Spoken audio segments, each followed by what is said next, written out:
We are back, guys, and it is suspension install day. Time to put these coilovers on.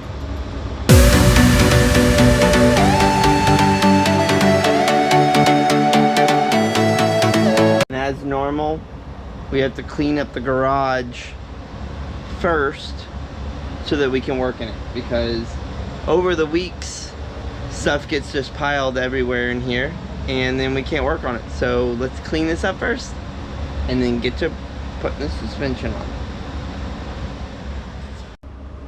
We have the garage cleaned enough that we can get around it. So what we need to do now is, the car's on the dollies that we put on there so we could kind of maneuver it around. We now need to jack it up, get it on jack stands all the way around so that we can get the wheels off, so that we can get to the suspension. So let's do that quick. We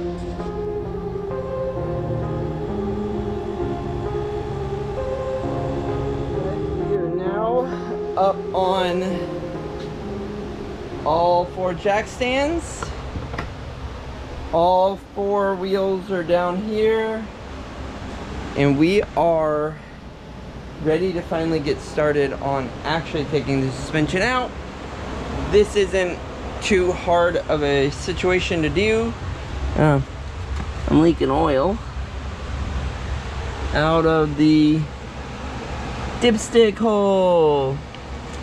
Yay! So we're leaking oil. Nah, we need to change oil anyways, it's old. But now we have access to all our suspension.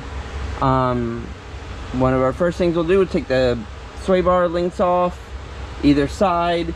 Then we will take the 3 bolts behind here off, let this kind of slump down, and then we'll take the 3 off the top to get the front all off. While we're doing that, maybe we'll bolt up the Dynon strut bar and see if it fits. I've heard it doesn't fit with the fuel rail. If it doesn't, we'll sell it. If it does, we'll keep it and put it on it. But yeah, so let's get into it. It's hot.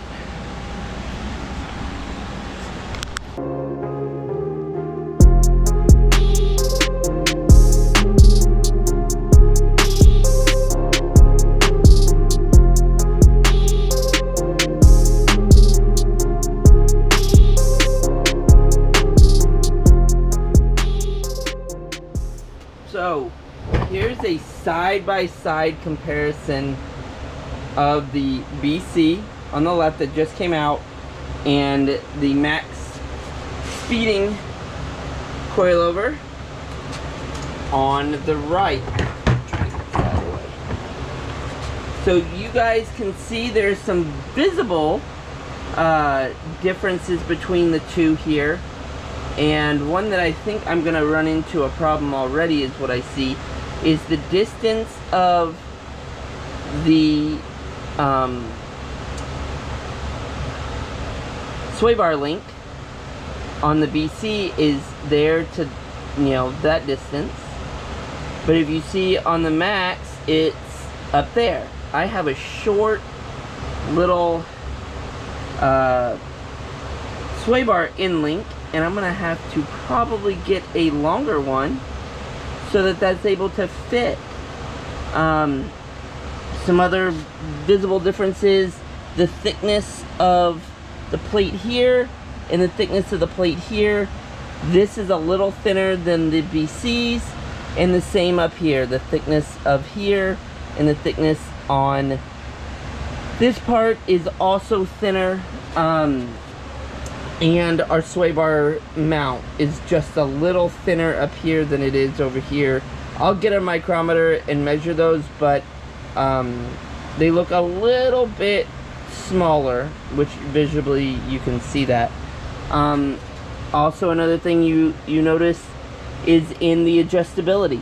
So you see how much adjustability we have here in the BC with our spring versus the adjustability here in our Maxpeedingrod coilover. So There are some, you know, big differences there. As far as the top, you can see that our strut and everything is, bolt is recessed in there. This one sticks up pretty high up out of the strut tower. We'll see if that ends up making a problem because of our strut tower bar and everything that fits over this. This may interfere, but we'll see.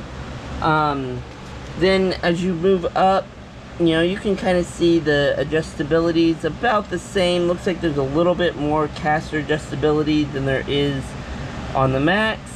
Hardware up here seems about the same. You know, ours are zinc plated over here. These are not. You can see the spring on this is a little bit larger than our BCs. Granted, our BCs had the Swift spring upgrade, powder coated black, but you know, the quality of our, you know, our aluminum pieces are about the same. You know, this construction's a little cheaper looking. Up here, you can see this pillow ball is you know, able to be rebuilt.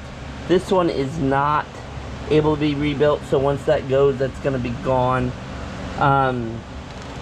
So those are the visible differences, and we are not going to adjust this coilover at all till we actually put it in, and then we will micro adjust it as we need. We kind of want to see where it comes from the factory, where they've set it. I believe this one is in the same area, so you can see it's all kind of in the same area. So let's get this one put into the car and kind of see what it looks like and see how it bolts up.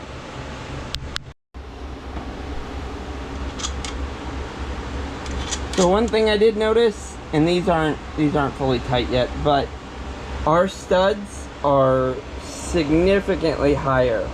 I'm actually worried they may contact the hood at the fender. That's how tall those suckers are.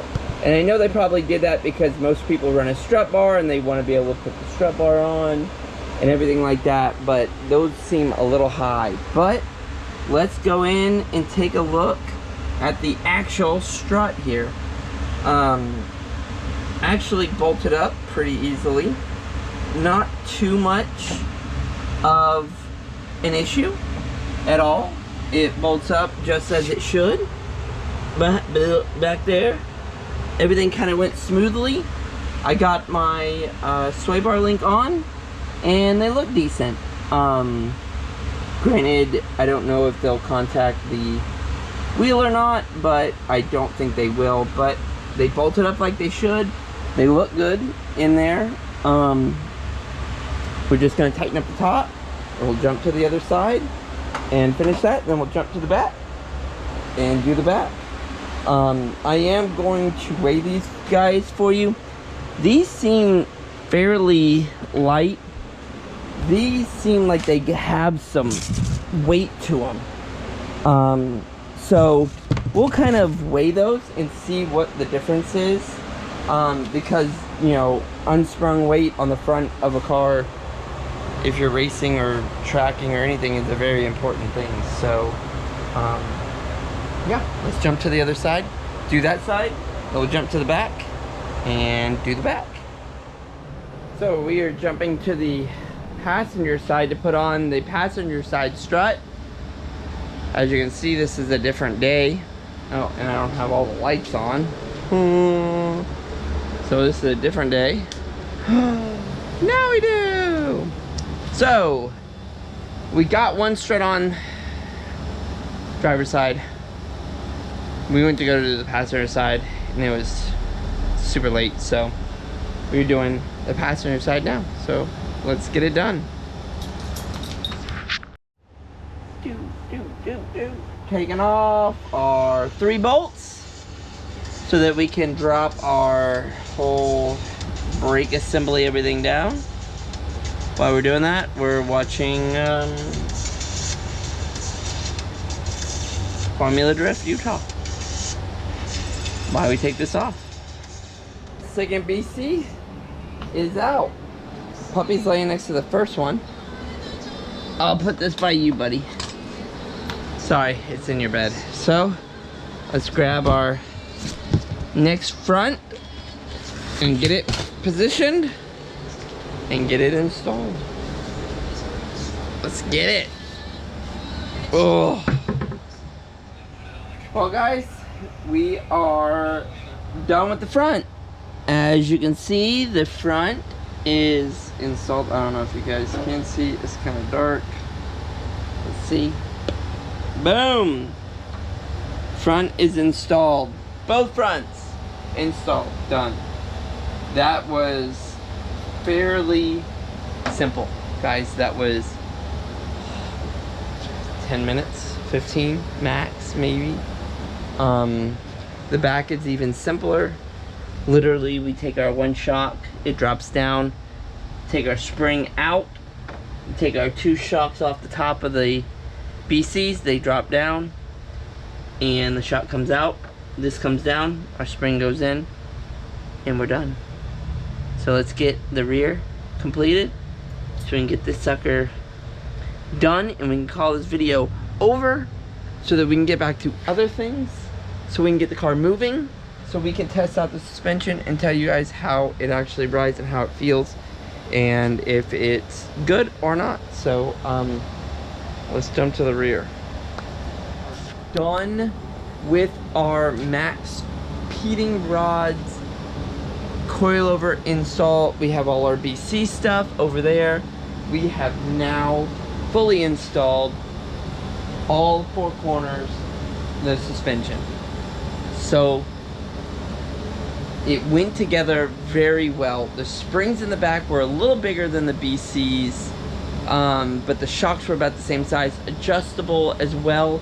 So we just matched the rear to the rear shocks from the BCs to the Max, made in the same height, since we already had the back of the car kind of dialed in as far as the height and everything like that. So we made the rear about the same size. Our next thing is to get wheels and tires back on it, get it set back down on the ground, and kind of see where it sits as far as height, and see what we're looking at as far as, you know, overall. But before we do that, we want to probably drill and make our stuff, since the car is up on jack stands and we have space. But next video, guys, we'll be putting the wheels back on, getting our height adjusted, putting our Mishimoto overflow tank, see if we can mount it here, and getting everything kind of set up to actually start this car and move it out of the driveway for once in 4 years. What's 2017? It's 2023. 6 years? Oh, actually, it was inspected 2019 was the last inspection, but I never put the inspection sticker on, so it's actually only been 4 years. So 4 years. Still bad, but let's get this thing finished, guys. So thanks for watching, guys. Thanks for watching the install video of getting all of this on. We are gonna test it and let you guys know how the suspension actually rides, how it actually performs, put it through its paces, beat on it, trash it, try to see the pros, the cons, the ups, the downs, the everything of this suspension, if it's even worth the, I think it's like $550, I think. See if it's even worth it. If it's not, it's not. If it is, it's good. But that's what I'm here for. Let's test this stuff out. But thanks for watching this video, guys. Like, comment, subscribe, and I will see you guys next video. Let's get it.